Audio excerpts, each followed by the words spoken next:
Follow Famous and Gravy on the Wondery app or wherever you get your podcasts. You can listen to Famous and Gravy early and ad-free now by joining Wondery Plus in the Wondery app, Apple Podcasts, or Spotify. Packages by Expedia. You were made to be rechargeable. We were made to package flights, hotels, and hammocks for less. Expedia. Made to travel. Famous and Gravy listeners, Michael Osborne here. I've got two things to say before we start today's episode. First, we could really use your help growing the show, and there's a very simple thing you can do. Leave a review for Famous and Gravy on Apple Podcasts. If you're listening on Apple, you just scroll down on our show page, tap the stars, and write a few words. These reviews help feed Apple's algorithm and help new listeners to find our show. The second thing is, if you yourself are interested in starting your own podcast and you want to learn about how we built Famous and Gravy, we would love to have a conversation. Our email, as always, is hello@famousandgravy.com. So, two things. Please write a review, and if you're fantasizing about your own show, please reach out. That's it. Thanks again. Let's get to it. This is Famous and Gravy, biographies from a different point of view. To participate in our opening quiz, email us at hello@famousandgravy.com. Now, here's the quiz to reveal today's dead celebrity. This person died 2012, age 61. She was known for keeping her cool under stress. She politely endured a barrage of questions focused on her sex. Oh, man. I think it must be an athlete. I don't know. Carrie Fisher, Princess Leia? Not Carrie Fisher, not Princess Leia. Okay. Who we actually have done an episode on. Okay. She once said in regards to her gender, quote, "It's too bad this is such a big deal. It's too bad our society isn't further along," end quote. This is much easier to do when you're just listening along at home. And you've seen the person. And then you see, it's like, come on. It's so obvious who this is. Yeah, that's actually really good. I also requested to be on this. I'm not supposed to be here. Really regretting this. Yeah. All right. By the time she began studying laser physics at Stanford, women had already broken through into the physics department, once a boys' club. Laser physics. I don't know if I'm smart enough for this one. Say it again one more time.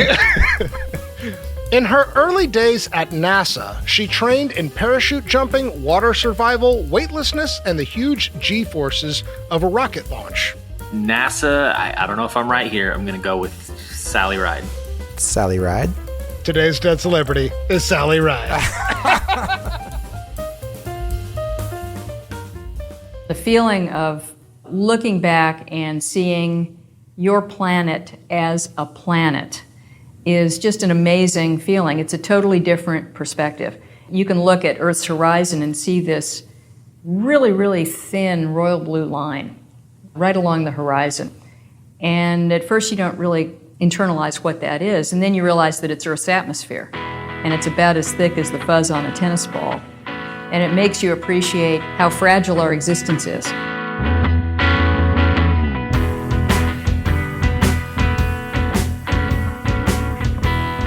Welcome to Famous and Gravy. I'm Michael Osborne. And I'm Michelle Dallenberg. And on this show, we choose a famous figure who died in the 21st century, and we take a totally different approach to their biography. What didn't we know? What could we not see clearly? And what does a celebrity's life story teach us about ourselves? Today, Sally Ride died 2012, age 61. I am thrilled to once again have Michelle Dallenberg back on the show. Michelle joined us for the Julia Child episode and Penny Marshall. That's right. This being your third appearance on Famous and Gravy, how are you feeling about your experience on the show so far? I enjoy having you on to discuss, I don't want to say forgotten women, but important women in modern American history. How's your experience of the show evolving as you've been coming on more? Yeah, well, I like that we have chosen women so far for me to talk about, because these are women I feel like I should know more about and I want to know more about. So it gives me an excuse to really take a deep dive and get to know them better and be inspired by them. My initial reaction when you say that is, okay, next time Michelle comes on, we got to choose a dude. Dang it. No, there's enough, you know what? There's enough dudes in modern American history. We don't necessarily need to go that direction. No, I agree. Like, I feel like there are celebrities that we do where I feel like I know a lot about them and I want to get on microphone and talk about them. But more and more as the show's gone on, it's people who I didn't really know that much about, who I want an excuse to do a deep dive on. And every time I do that, I kind of uncover and discover a fandom that I didn't know existed. Like, now I get why this person is so important to all these people. So it's almost like the show for me has become an exploration of audiences. Oh, interesting. And I would add to that, for me, every time we do this, I feel like it uncovers something about myself that I hadn't realized, which is kind of the point of the show, right? To say, where's the part of me that's like this person or not like this person, or what's something that I want in my life that this person really manifested? Totally. It is an opportunity to look at celebrity as mirror. All right, let's get right to it. Category 1, grading the first line of their obituary. Sally Ride, the first American woman to fly in space, died on Monday at her home in San Diego. She was 61. So that's it. That's what I wrote. I wrote down, wow. I did read the whole obituary, and the next line does have more about it. No, I mean, they get into it. This is a first line category. It's all we look at. Was your initial reaction like, that's it? Well, yeah, that's the obvious thing about her that everyone knows. But Yes. Say more. Can you say a little more? Like, so do you rewrite them in your mind? Like, well, what would I wanted it to say? Kind of. Sometimes, yeah. The ones I enjoy are the ones that, hint at some deeper story. There is a case to be made that understatement does all the work, but I don't know, man. I need a little bit more effort here. Especially in light. So at the time, do you want to talk about Tam yet? Yeah, no, Okay. I think it's an important thing because it comes out in her obituary. So yeah, go ahead and you explain it, Tam. So Tam O'Shaughnessy was her business and life partner for 27 years, and they'd known each other since they were children. And their relationship was secret. The fact that she was gay was a secret her entire life. But as she was dying, Tam says, "Who am I to you?" Who am I going to be to the world? Who am I going to be to the people that don't know that we've been together and we love each other? She just kind of thought about it and she said, you decide. Whatever you decide will be fine. So when I wrote the obituary, I just thought, you know what? Sally was an honest person, except for this little thin area, and it's just not right. Unimaginable to have your partner of 27 years dying and no one knows that you are their partner. Oh my God. And not in this obituary maybe, but she wrote one, not the New York Times one, but that was breaking news. And so why is that not, I mean, were they just trying to be respectful to not put it? I don't think that belongs in the first line no matter what. But I think what you do as a writer is say something about well-regarded and, like deeply private, but accomplished first woman to fly physicist. Something like that, because Sally Ride's relationship with her own celebrity is very unintentional. She did have pressure on her because of this accomplishment that put her in a place where she was extraordinarily guarded. And I feel like you could capture that idea. I want to go back, though, because I decided to look at some other first-line obits for other astronauts to see, how often does this happen? So Alan Shepard, 1998. Alan Shepard, the first American to fly in space, lifting national spirits at a decisive moment of Cold War anxiety, and later one of only 12 astronauts to walk on the moon, died late Tuesday night at a hospital in Monterey, California. That's a little bit more what I'm used to. Yeah. John Glenn, 2016. John Glenn, a freckled-faced son of Ohio, who was hailed as a national hero and a symbol of the space age as the first American to orbit Earth, then became a national political figure for 24 years in the Senate, died on Thursday in Columbus, Ohio. But then, and I'd forgotten about this, episode 17 of Famous and Gravy, Modest Moonwalker, Neil Armstrong, who made the giant leap for mankind as the first human to set foot on the moon, died on Saturday. So the Neil Armstrong one kind of looks a little bit like the Sally Ride one. It's one very short sentence. But it's better than hers. It's a lot I'm better. so mad for now. I'm even more mad for her. This is why I wanted to bring it up, because at the time, Amit and I in episode 17 both were like, good job. I like the understatement as it applies to Neil Armstrong because the quote is so goddamn famous. But just to say she was the first woman in space, it's very disappointing. So, okay, I'm glad you had the reaction. I'm even more mad now that I've said it out loud. I totally agree. They should have made this more interesting, and that's all there is to it. What's your score? I gave it a 5. I went 3. Oh, wow. Okay. Yeah, I'm seriously disappointed. I'm sorry. This is a person who had some very significant accomplishments, had a very interesting life, who was thrust into the limelight, whether she wanted to be there or not. And get me interested. Don't just say she's the first woman and that's it. I've been giving high scores lately. This was disappointing. I'm changing mine to a 4 then. Okay, good. It's always grading by committee. Maybe I'll go 4 too. Okay. I mean, it's a little lazy. Do better. All right, let's move on. Category 2, 5 things I love about you. Here, Michelle and I will develop a list of 5 things that offer a different angle on who this person was and how they lived. I'm going to start. I wrote preparing for the next launch. And what I was really trying to get at here is her work in supporting science, technology, engineering, and math, STEM education, especially for girls and women, especially K through 12. So she co-founded Sally Ride Science in 2001 to encourage girls and underrepresented youth to pursue STEM careers. I think it's a little hard to overstate how important she is as a figure of somebody saying, Turns out that a lot of girls are interested in science, engineering, math when they're in 3rd or 4th grade. But then, starting in 5th, 6th, 7th grade, they start to move away from it. And a lot of that is just because of the culture. They may not be expected to go on in science. A young girl who says that she wants to be an electrical engineer, she might get a little different reaction from her friends than a 11 or 12-year-old boy might get. And, girls are really smart, and they start to pick up on those signals, and they start to think, well, maybe science isn't for me. And they're just getting a little bit of encouragement, seeing women who've gone into those fields and who have very rewarding careers and who love what they do, helps them see a path for themselves in those careers and is really increasing the number of girls who are going into science.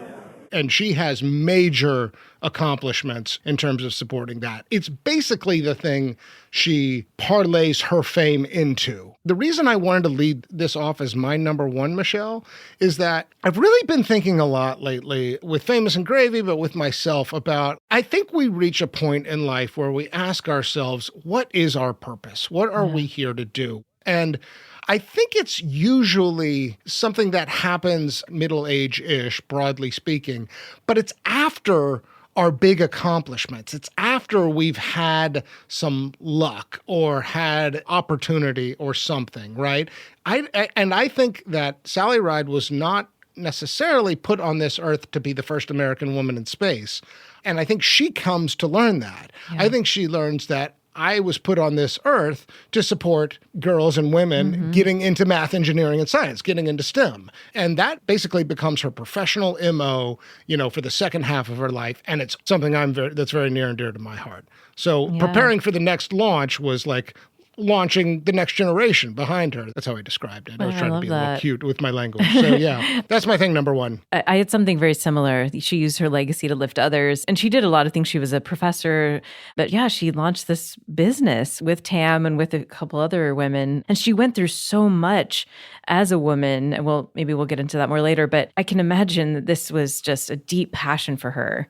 I think let's get into it now, actually. This documentary came out recently, and there's biography, and watched a bunch of interviews. I think we kind of forget that once upon a time, the media and press was very interested in NASA and in astronauts. And when NASA makes this decision to sort of open up the applicant pool for more diversity, but also for recruits, for people to become astronauts who weren't trained in the Air Force, that's when Sally Ride takes an interest. She's working on a graduate degree at Stanford. And I was literally sitting in the Stanford student cafeteria on Tuesday morning at 8 in the morning reading the Stanford student newspaper, and I saw in the lower right-hand corner of page 3 an ad that NASA had put into the Stanford student newspaper and newspapers around the country saying that they were looking for astronauts. So I I guess I got this job by applying to an ad. That is so hilarious to me. Like, what? Can you imagine going on Craigslist and like, oh, would you like to be an astronaut? Oh, okay. And you just send an application. Like, what? Yeah, totally. I need to update my Indeed profile. But the scrutiny, I mean, I think is what we were.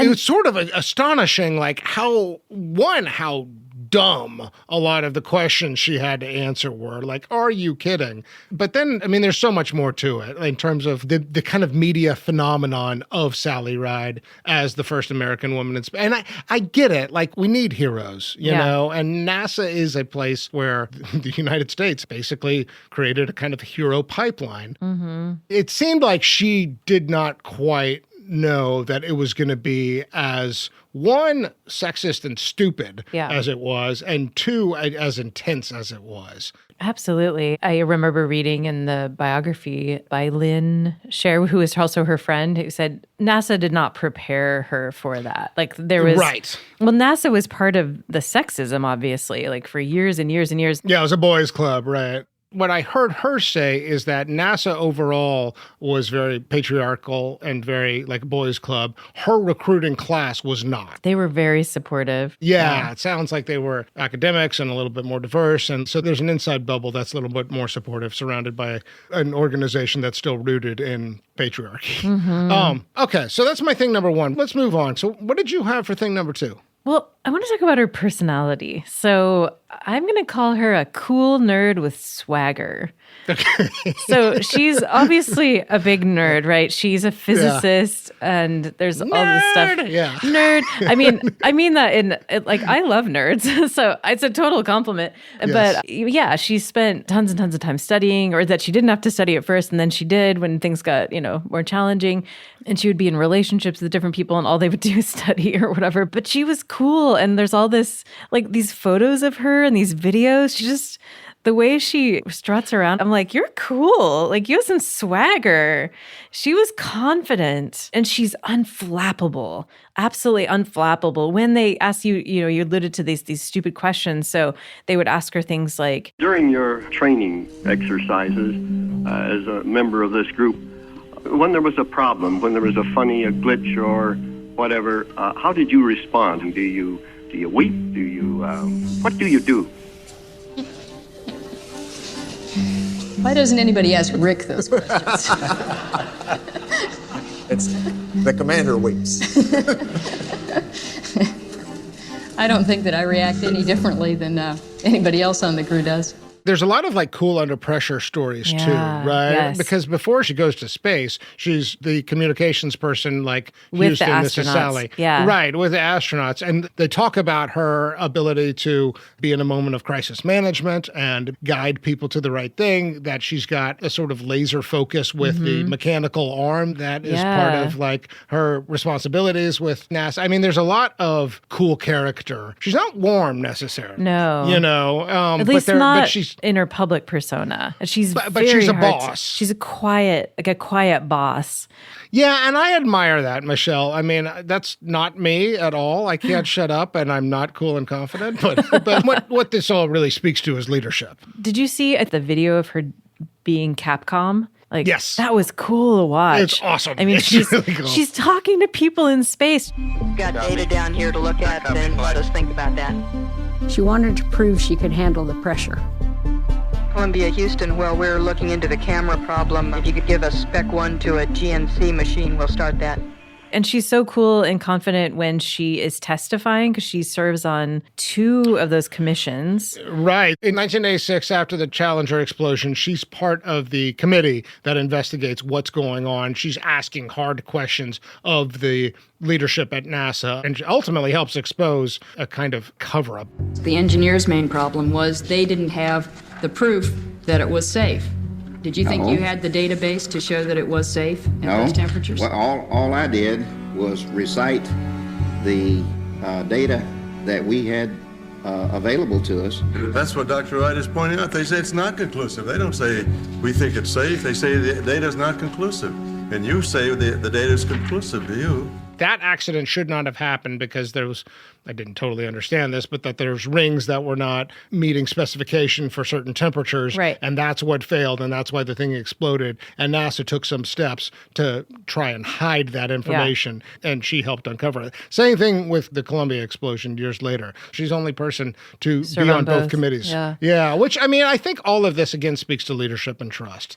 One thing I wanted to mention was that she supported the whistleblower about the O-rings. So she was given information that she passed on that led to them realizing that this man had warned his bosses and NASA repeatedly that these booster seals could fail in cold weather. And the Challenger had taken off on a cold morning. And it's like, in retrospect, oh my God, why would you not listen? So this man was apparently shunned by all his colleagues and was having mental health issues because that was brave. And then everyone was trying to cover it up. But he was the whistleblower, and she apparently publicly hugged him. And she's the only panelist to offer him support. And he said that her gesture had helped him during that really hard time, that she publicly went and said, I thank you, I support you. I just absolutely love that she did that. I love this. Great thing number 2, Michelle. Okay, for thing number 3, I wrote glass ceiling, locked closet. Because I've been thinking about the fact that she was closeted, and what do we make of that?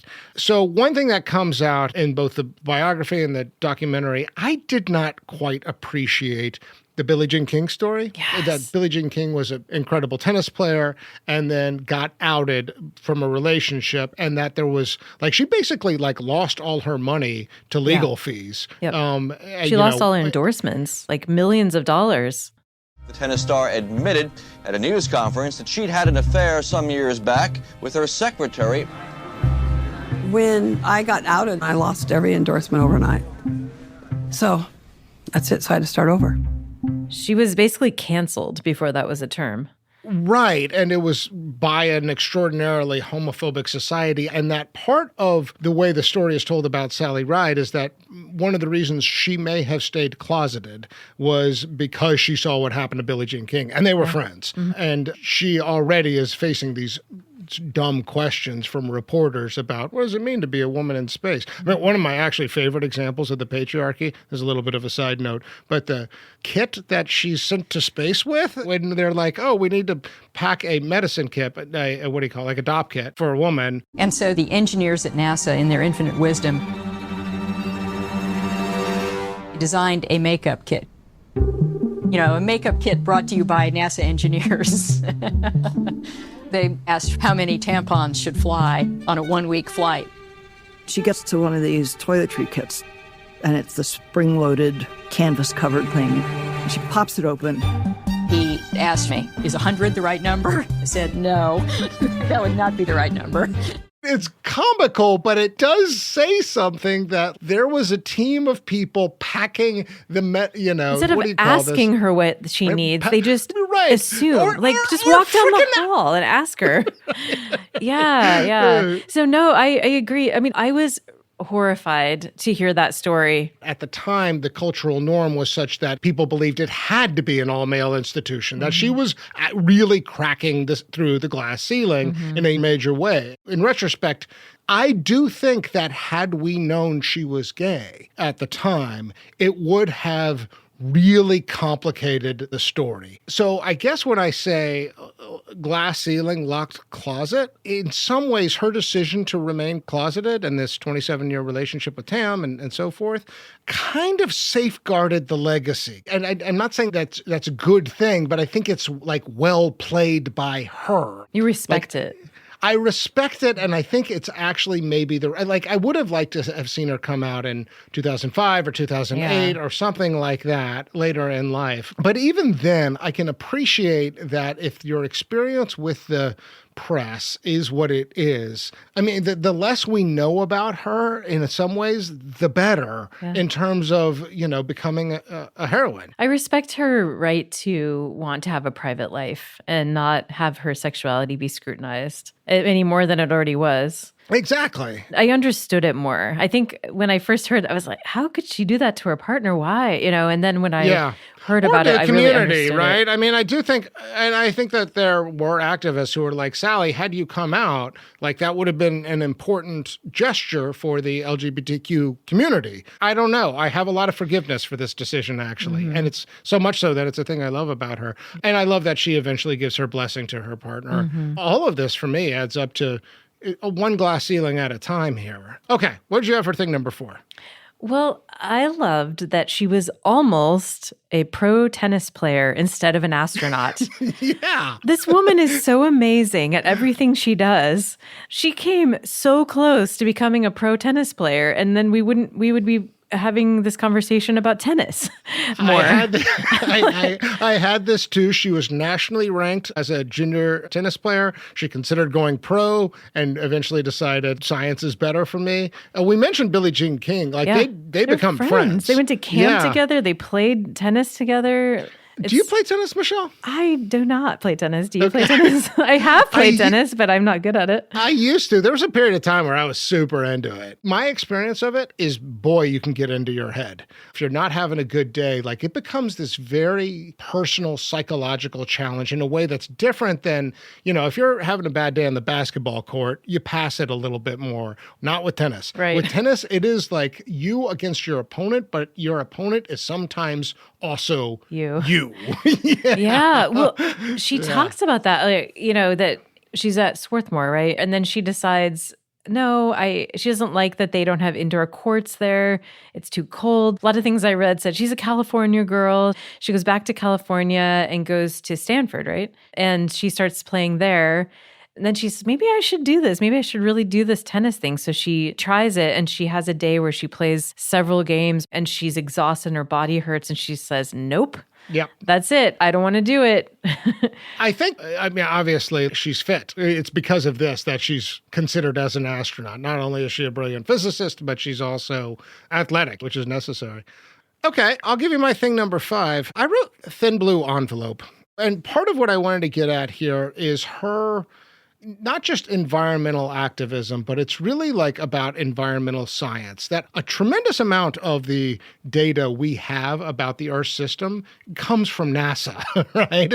And comes from remote sensing. And this is part of her support for STEM education too. She co-authored a book called Mission Planet Earth and Mission Save the Planet. These are children's books that are about climate change and action and science literacy. She also co-led this EarthCam program, which allows students to photograph Earth from space and study geography and environmental change. There's actually a lot of attention to global environmental change in her work, but it also relates to the experience of seeing Earth from space. That in the environmental movement, they talk a lot about how when the astronauts get into space and look at Earth, one, you cannot photograph it. You cannot capture how astonishing and beautiful this is.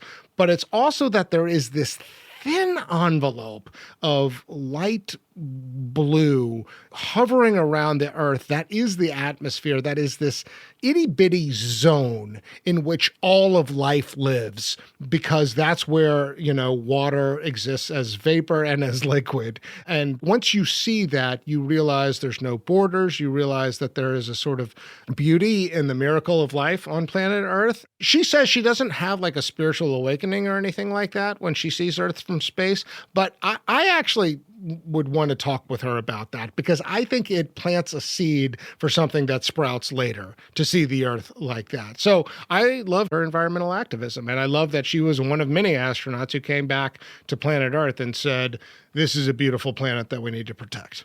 So that was my thing number 5. Yeah, I was also interested in that, and I discovered this term called the overview effect, and it's the feeling that astronauts feel when they are viewing Earth from space. It was coined by space philosopher Frank White. It's this awe And it often leads to this profound appreciation for our fragility and interconnectedness. I mean, I think this may actually wind up being the most important consequence of space exploration and space travel, is not that we get to look out deeper into the stars by getting off the planet and out into open space, but that we actually look back at our home and see it for what it is in a new light. Okay, awesome. Well, let's recap. So, number one, I said preparing for the next launch, her STEM education work, especially supporting girls, especially around middle school. Number two, you said... Cool nerd with swagger. Cool nerd with swagger. Number three, I said glass ceiling, locked closet. Number four... Almost a pro tennis player. And number five, I'm going to rename this. Let's go overview effect. A thin blue envelope appreciating Earth from space and environmental activism. Okay, let's take a break. Get ready. Wayfair's biggest sale of the season is almost here. It's Black Friday in July, and it's coming your way. For 5 days only, score up to 80% off everything home at Wayfair. Plus amazing doorbuster deals and free shipping on everything. Yes, everything, right to your door. So mark your calendars. Wayfair's Black Friday and July sale starts July 24th. Shop everything home at wayfair.com. Wayfair, every style, every home. Category 3, One Love. In this category, we each choose one word or phrase that characterizes this person's loving relationships. First, we'll review what we know about the marriages and kids. So there's one marriage to Steve Hawley in 1982. She was 31. Steve was also an astronaut. They divorced 5 years later, no kids. At 38 is when she began her relationship with Tam. She had a relationship with Molly in college, and that was also closeted. So she's with Tam for about 27 years. She never publicly acknowledged it when she was alive, even though Tam is also a business partner. They co-authored science books, and they co-founded Sally Ride Science in 2001 when Sally was 50. No children. After her death, her sister, Bear, confirmed the relationship. I thought it was sort of noteworthy that her younger sister is also lesbian and was outed, like she married a minister and they got kicked out of the church. It's sort of its own interesting story. When Sally Ride's mother is interviewed for the documentary, I felt like they included the bits with her because this woman is here to say nothing, like she was like as cold and as, kind of... oh, yeah. There's this great moment where they ask her, so Sally's kind of known for being a little more reticent. Do you know why that is? And she said, it's none of your business. Right. I think we just got our answer. There's also a moment where, so Sally Ride's father had passed away, and she was like, what would he say about her being out? And her mother's like, I think he would have been more upset that she and her sister are Democrats than that they're gay, which I thought says a lot about the family dynamic. The family was very progressive, though, and very encouraging of their daughters and very proud of them. Yeah, I think actually that's worth pointing out, that the family was encouraging around academic progression, but not in terms of sort of EQ or emotional, availability. There are letters that she wrote to a boyfriend in college, and she said, I love you a lot. And the author of the biography, who was her friend, said that's noteworthy because she didn't hear those words from her parents very much. They did love her. She felt loved, but they were not a huggy family. They weren't loving. They weren't affectionate. Yeah, so it was a little cold. I think it's also worth saying that her ex-husband, Steve, did not know that she was essentially having an affair with Tam during the marriage. That was news to Steve when he found that out. But he said they were more like roommates, and it was kind of for show, their marriage. Sounded like it, although he also said, I loved her, and I think I do believe she loved me too. So I don't know. What did you have for One Love here? I had such a hard time with this because every phrase I came up with sounded like a bad romance novel. Okay. Like hidden love or something. Yeah. So my impression is that her and Tam had this really beautiful relationship in private. And having watched that documentary, did you cry? Because I did. I did, yes. I felt so bad for Tam that they felt like they had to keep it that way. But I think Tam wanted to come out as being partnered with her, and she had to respect Sally. But it sounds like she thought several times about leaving because she couldn't. And that's why Sally's previous partner had left, partly because she didn't want to be in secret. So Tam chose to be there knowing that that was the arrangement. But I just wish it could have been different for them. But what were you going to say? So, okay, my one love is all aligned with this. I wrote pressurized cabin. Pressurized. Oh, I didn't even think of doing a space metaphor. What was I You had thinking? to do a space metaphor, I mean, everything's sort of bottled up inside. I think that she's actually a pretty bottled up person even before she becomes famous. She carries with her a certain amount of tension. And I think that bears out in some of her competitiveness too, both on the tennis court, but also even at her time at NASA. And, the other thing I like about my pressurized cabin metaphor is, how when you get on an airplane, like if you do a work task or you're into a book, like you have like an unbelievable amount of focus. I felt like that's part of the Sally Ride story too, that she's unbelievably focused and that it's kind of that almost like airplane mentality. She's able to compartmentalize really well.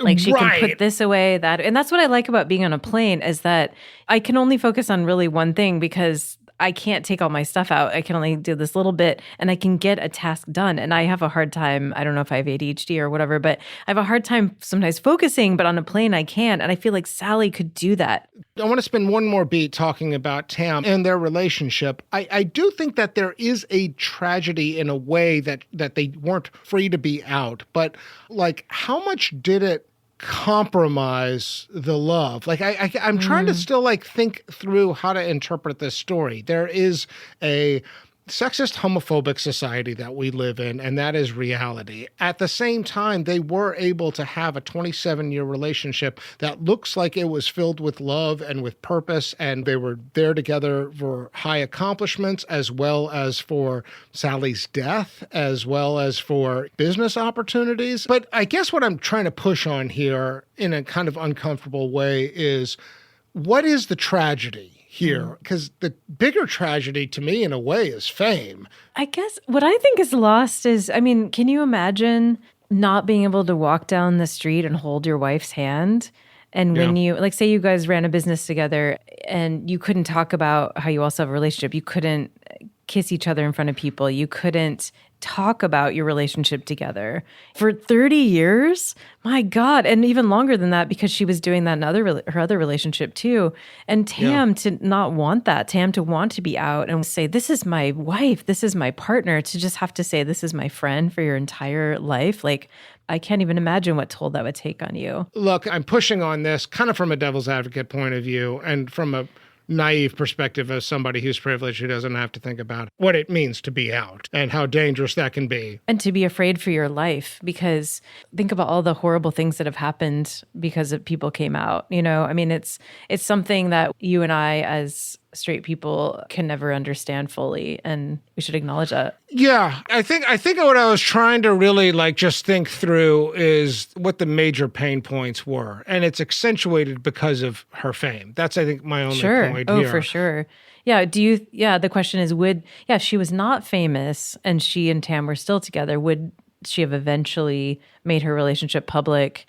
But it is interesting that when Sally realized that Tam would not be allowed to, at that time, the hospitals did not allow you in the hospital if your partner was very ill, if that was not family. And so said, who is this person about Tam? That she's my partner. And she did absolutely declare it when it came down to it. Yeah. All right. That was my one love, pressurized cabin. Make of that metaphor what you will. I don't know which one I should settle on. Maybe I'm going to call it double life. Double life is good. Keep it simple. Okay. All right. Category 4, net worth. In this category, we will write down our numbers ahead of time. We'll then talk a little bit about our reasoning. We'll then look up the net worth number in real time to see who's closest. And finally, we'll place Sally Ride on the Famous and Gravy net worth leaderboard. I didn't know how to think about it. I don't know what the comps are. It does sound like Sally Ride Science was a successful enterprise. We should say she was involved in space.com during the height of the .com era, and it sounded like that was an endeavor that did not go well ultimately, but whatever. It sounds like Sally Ride Science has gone pretty well. The biography had some good stuff about her making a fair salary from speaker fees. So she's on a bit of a speaker circuit, and the biography also made it sound like she kind of enjoyed the economic windfall of that. Sure. Prior to that, NASA was not a cash cow in any way, shape, or form, and she was essentially an academic, both before and after her time at NASA. So I think all the money comes in later. That's about all I had in terms of my reasoning. Did you think through anything else? Yeah, well, I tried to look up kind of the way you did for the obits, I looked up astronauts' net worth, famous astronauts' net worth. Okay, so you went with the comp route. Nice. Yeah. And so it really varies. Like one of them was like 500,000 and it went all the way up to like maybe 8 million or something like that for like John Glenn or, the most famous Neil Armstrong, had Neil Armstrong's at 8 million on the. That was the one I was thinking of. Yeah. Neil Armstrong. So I was looking at that and then I was thinking, well, where else could she have gotten income? Because I looked up how much do NASA astronauts make? You're right. It's not that much. It's the reputational capital, and it's a question of how much you parlay that into speaking fees. Speaking engagements, endorsements, other opportunities. So that's what I was thinking about. And I was like, her name is worth a lot. It was really a hard one to figure out. Let's go ahead and reveal. So Michelle Dallenberg wrote down 5 million. Michael Osborne wrote down 15 million. And the actual net worth is estimated between 4 and 6 million. Let's call it 5 million. Michelle, I think you got this right on the money. Okay, this is well done. That sounds about right, actually. Seems like she's living a good life, but this is not entertainment industry net worth salary. All right. So with $5 million, let's place her on the Famous and Gravy net worth leaderboard. This is actually a nice company here. Also at the $5 million dinner table is Hunter S. Thompson, Yogi Berra, Fred Willard, Joan Didion, Pee Wee Herman, Paul Rubens, and Oliver Sacks. This is the nerd table. This is where all the intellectuals hang out. 5 million's a really good number. I would like to sit at that table. That would be fun. I would like to sit at that table as well. And and a lot of these people are having documentaries about him. Right. I was just thinking about Paul Rubens. Yeah. Did you watch that documentary? I haven't, but I really want to. It's excellent. Yeah. I really recommend it. I loved it. All right. Well done, Sally Ride. Let's move on. Category 5, Little Lebowski Urban Achievers. They're the Little Lebowski Urban Achievers. The achievers. Yes, and proud we are of all of them. In this category, we each choose a trophy, an award, a cameo, an impersonation, or some other form of a hat tip that shows a different side of this person. What did you have here, Michelle? Well, I had a bunch of ideas, but my favorite one is that she was on Sesame Street. Yes. Did you have that too? That was one of my candidates. I loved this one. I loved it. She's so cute. And she's still very much herself. Like I knew when I saw that she'd been on Sesame Street, I thought, I wonder if this opens her up and makes her really playful. No, not really. She's still very reserved, but she really respects their questions. Could you see New York from the satellite, from the space shuttle? Uh-huh. It's possible to see New York. We don't go quite high enough in the space shuttle to see the whole Earth. You might have seen pictures of the Earth that just looks like a big ball. We don't get quite that high, but we can see all of the United States just looking out in front of us. And you can see all the colors. You can see blues in the ocean and greens and reds on the ground. It's really pretty. She is a consummate educator. Yes. It's sort of interesting that she chose not to have children, although I think we can understand why in some ways. Is she good with kids? I don't know. She's great as a teacher, and that's worth pointing out. And she's in her spacesuit. And one thing I love about it is that this little note that a lot of people might put their last name for their name tag on their suit. She could have put Dr. Ride, and she just put Sally. I love that one. I actually struggled with choosing the right Lebowski award, mostly because I was looking for something that showed a different side of her, and that was kind of hard to find. Yeah. So I ended up, I like that she's on a quarter. Yes, I had that too. That was my other one. Yeah, there's a Nerdist article where Tam, so after Sally Ride dies, Tam, in the years since, has become her biggest champion. She is very much telling the story and trying to make herself available for interviews about Sally. Yeah. And one thing she says in an article about the quarter, I think the design reflects Sally's dreamy view of the future and fierce determination. Her face is hopeful and inspiring. I love that the artist, Alana Hagler, depicted Sally next to a window on the space shuttle, inspired by her quote, "When I wasn't working, I was usually at a window looking down at Earth." And the E pluribus unum, the motto of the United States, meaning out of many is one, is over the United States. The whole thing's kind of great. I love that Sally Ride is on a quarter. When I was a kid, I was a coin collector, and I still got them somewhere. And I am now going to be on the lookout for a Sally Ride quarter. This was commissioned in 2022. And you can see the Sally tag on the quarter. You can see the Sally tag on the astronaut outfit. Yeah. Can we give a shout out to the Presidential Medal of Freedom too, and how Tam accepted it? That was honestly what made me cry in that documentary. The Presidential Medal of Freedom ceremony? When Tam comes and accepts it. As the first American woman in space, Sally didn't just break the stratospheric glass ceiling, she blasted through it. And Obama also decided that I should be the one to accept the award, which also is like, oh my gosh, what is going on in our world? Finally, don't need to be secretive about who I really am anymore. And I just wished, that Sally could experience what I experienced. Tam O'Shaughnessy accepting on behalf of her life partner, Dr. Sally K. Ride. It felt like it was a healing moment for her. Awesome. Okay, let's take one more break. Okay, category 6, words to live by. In this category, we each choose a quote. These are either words that came out of this person's mouth or was said about them. I didn't find her to be particularly quotable. I'll tell you what I went with. Okay. I saw that she said, all adventures, especially into new territory, are scary. The reason I liked that is that I think that she's an adventurous spirit. I think you have to be if you're going to be an astronaut. I need adventure in my life. I feel like that's something that, I don't know, when I'm stuck, when I'm feeling low, when I'm wondering what my purpose is, part of the answer for me is, what is my next adventure? One thing that is hard about adventure sometimes is that sometimes it feels like everything's been done, that the world's been mapped and conquered, that there's no such thing left as new territory. And one thing I've worked to do in my adult life is be reminded that's not ever true, that landscapes and ecosystems and cultures are always changing, and that there's always something new somewhere, and that planet Earth is not static, it's dynamic. To know that there's an element of fear, though, too, that they're scary, and that part of what we're doing in an adventure is confronting our own fears. One thing that I learned about Sally Ride that's kind of wild, she apparently had a fear of heights. She went to space and she had a fear of heights. This was like a footnote in the biography. But that tells you something about, and she does talk about there are risks. It is scary to go to space. Make no mistake about it. You're sitting on a seat with, 100 pounds of rocket fuel burning, right behind you. That is a scary prospect. So kind of a small quote, but all adventures are scary. I love that. I also had a challenging time finding a quote from her. So here's what I went with. You can't be what you can't see.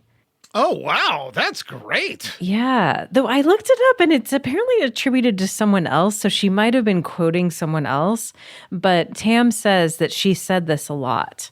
What is it? Okay, so unpack it. What does that mean, Michelle? So this goes back to her as an educator. So her saying, we need models for kids, especially girls. Girls need to see women scientists out being astronauts, out being physicists, out being biologists, out doing STEM fields. She grew up thinking that she would never be an astronaut because she thought that was a man's job. It never even occurred to her to do that until she saw that ad.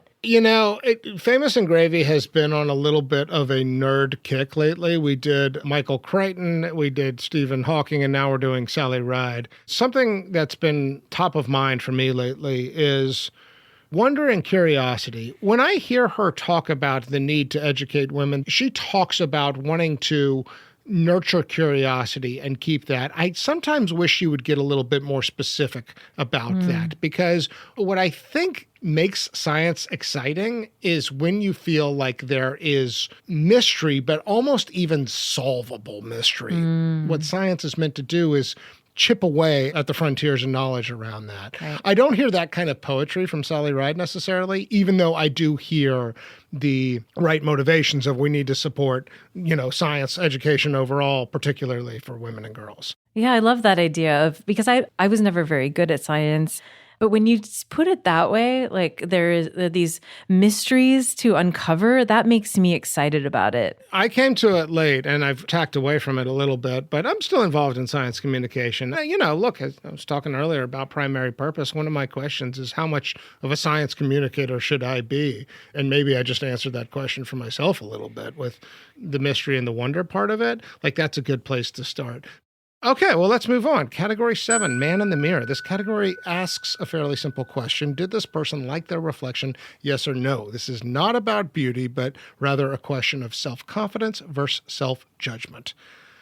I'm going to share my notes with you here because I think this is a really interesting one, especially given the fact that she was closeted for most of her life. Yep. I wrote that I do not get the sense that she judged herself for being gay, but I do get the sense that she judged herself overall, that there is a competitiveness in her. There's also, I think, a real emotional detachment. On a couple of occasions, she goes to a therapist, which is great, but she also, it seems like she goes like almost reluctantly because she's got deeper, bigger questions about herself that she can't answer and that she's having a hard time answering. The fact that she finds her purpose, or at least finds a purpose as it relates to STEM education for girls and women, I'm inclined to say that, yes, she liked her reflection, but there's still a lingering question in my mind, and I'm persuadable for the other case, because I don't know that she's a particularly self-judgmental person, but I do see her as a little bit detached from her inner humanity and her soul, you know,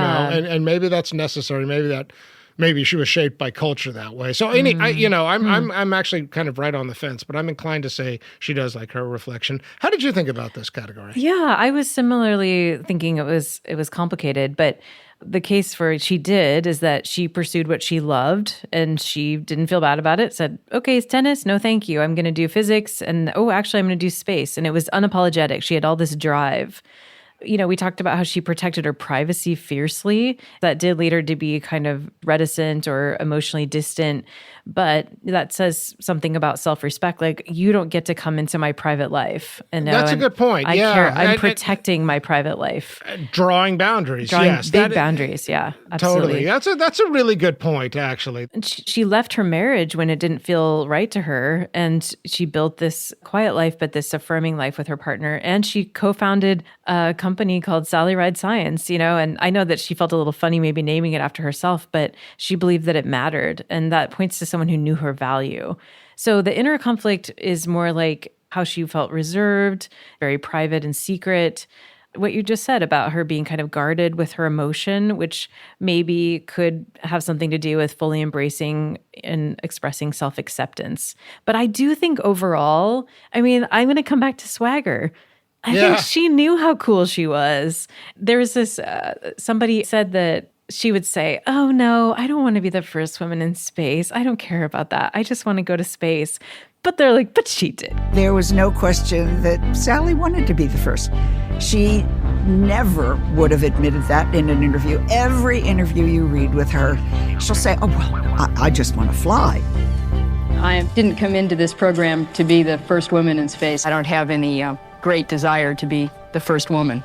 That doesn't mean all that much to me, but getting up as soon as I can does. Hearing you talk it out, Michelle, I think there's more evidence than I was maybe considering initially that, yes, she liked her reflection. I think I'm a more confident yes here. Sounds like you're a yes as well. Oh, yeah, I think so. Yeah. Okay, category 8, cocktail, coffee, or cannabis. This is where we ask, which one would we most want to do with our dead celebrity? I'll give you my answer. Okay. I absolutely need some alcohol. I need to see her loosen up a little bit. I was thinking mimosas in La Jolla. I want to see Sally Ride get a little bubbly, just a little bit giggly, a little, the kind of champagne and orange juice thing in a mimosa that can make you kind of giddy at the wrong time of day. I would love to see that side of her, like on a San Diego beach. And I think the question I would really want to ask is, talk me through your thinking in terms of the pros and cons of coming out. Like, let's pretend, Sally, that you're going to be outed. What would be the downside of that? Walk me through that burden and why that would be painful, both personally, but also in terms of legacy and impact. And, talk me through the case for staying closeted. And what are you protecting and what are you not able to experience because of being closeted?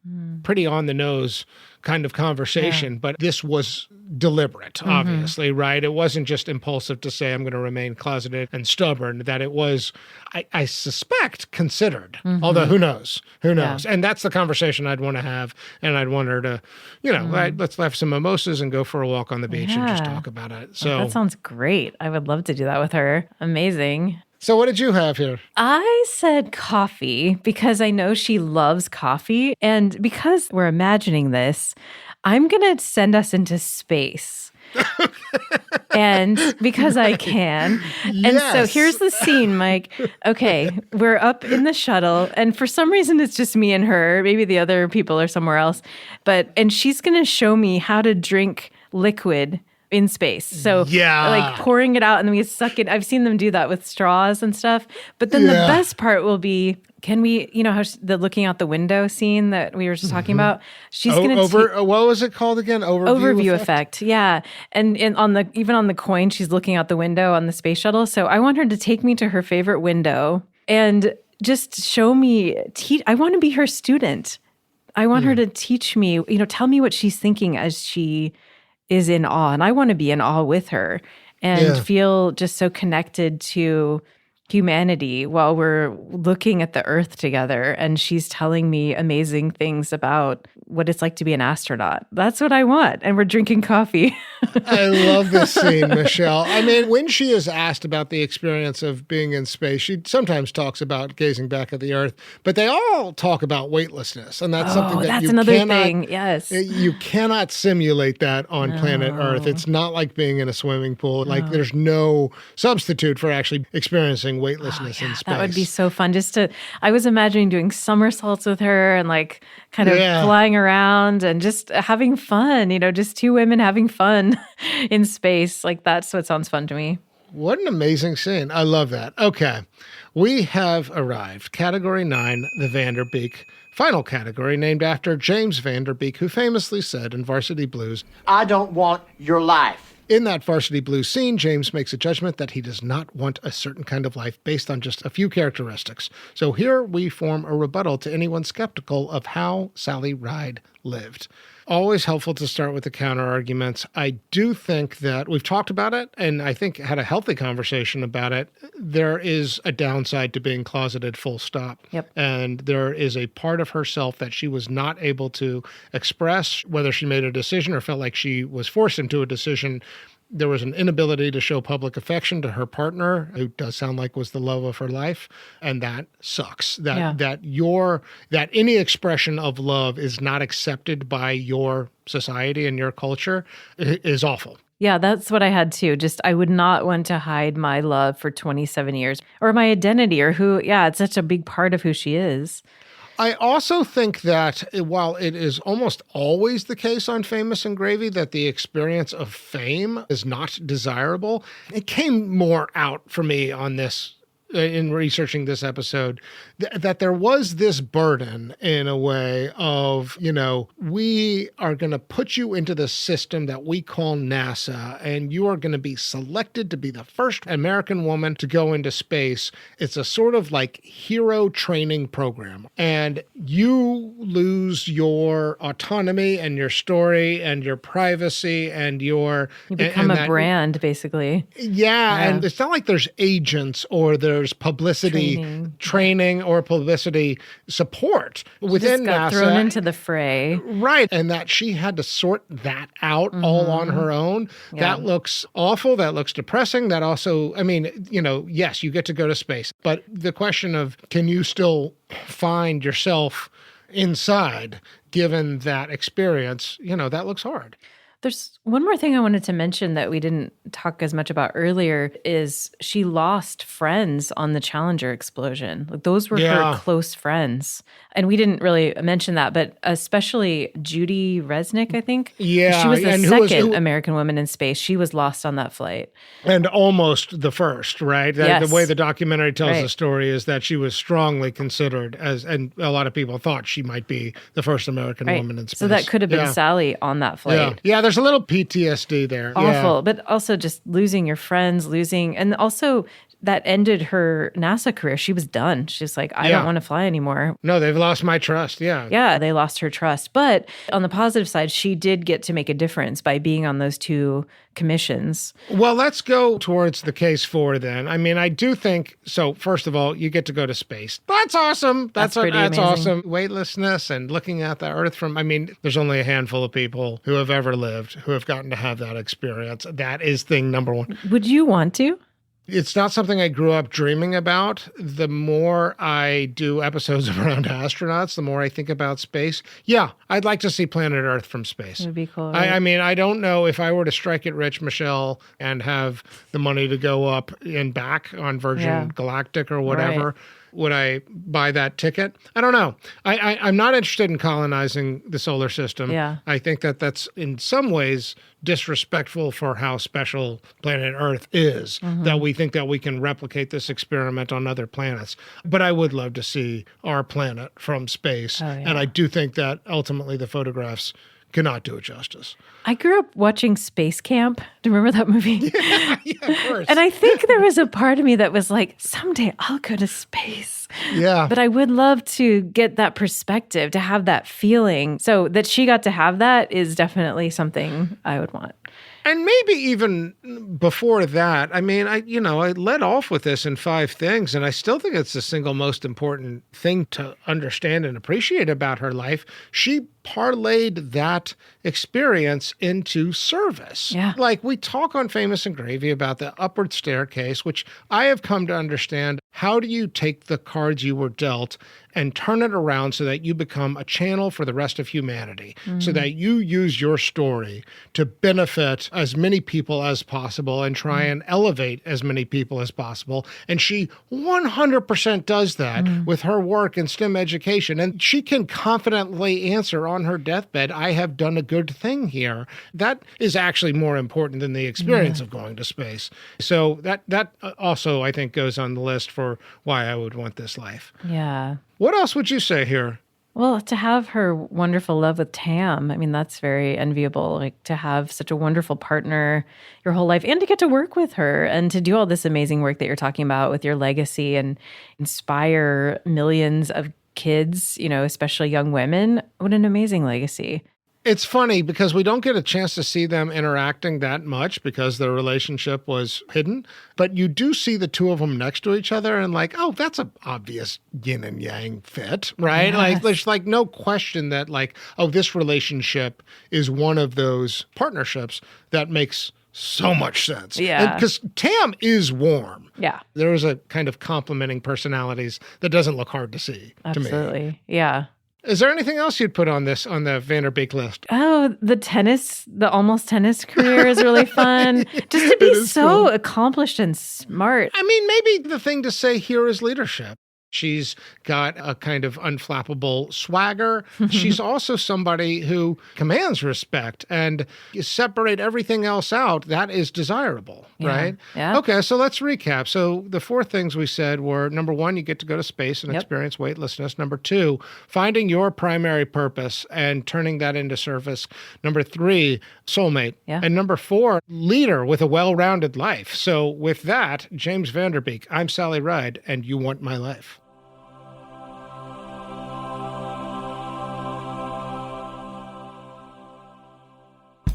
Before we close, if you enjoyed this episode of Famous and Gravy and you're enjoying our show and you've got your phone in your hand right now, please take a moment to share this with a friend. We want to grow our podcast one listener at a time. That happens when you share our show with other people. All right, Michelle, speed round. Plugs for past shows. If people enjoyed the Sally Ride episode, what else might they listen to from the Famous and Gravy archives? Well, obviously, the Neil Armstrong episode, Modest Moonwalker, but that one's too obvious, so I'm going to give you a different one. I'm going to say the Corgi Whisperer, Queen Elizabeth, because of the private and public persona. Totally different kind of person, but that idea of you have to be very, very public, but you have this private life and you kind of don't really want to be, necessarily so public. So that's my random recommendation. That's not as obvious. That's awesome. Episode 107, Corgi Whisperer, Queen Elizabeth II. Okay, I'm going to go episode 52, Electric Vanities, Tom Wolfe. Oh. Tom Wolfe wrote the book, The Right Stuff, which was all about the NASA astronauts who were originally recruited, and there was a question that came up for Sally Ride a lot. Does she have the right stuff? Episode 52, Electric Vanities. Here is a little preview for the next episode of Famous and Gravy. He was an effective salesman and described as an energetic, gregarious, optimistic, and alternately grandiose and self-effacing. Self-effacing. I'm feeling that right now. Finally, Famous and Gravy listeners, we love hearing from you. If you want to reach out with a comment, a question, or to participate in our opening quiz, email us at hello@famousandgravy.com. In our show notes, we include all kinds of links, including to our website and our social channels. Famous and Gravy is created by Amit Kapoor and me, Michael Osborne. Thanks so much to Michelle Dallenberg for guest hosting. This episode was produced by Evan Scherer with assistance from Jacob Weiss. Original music by Kevin Strang. Thank you, and see you next time.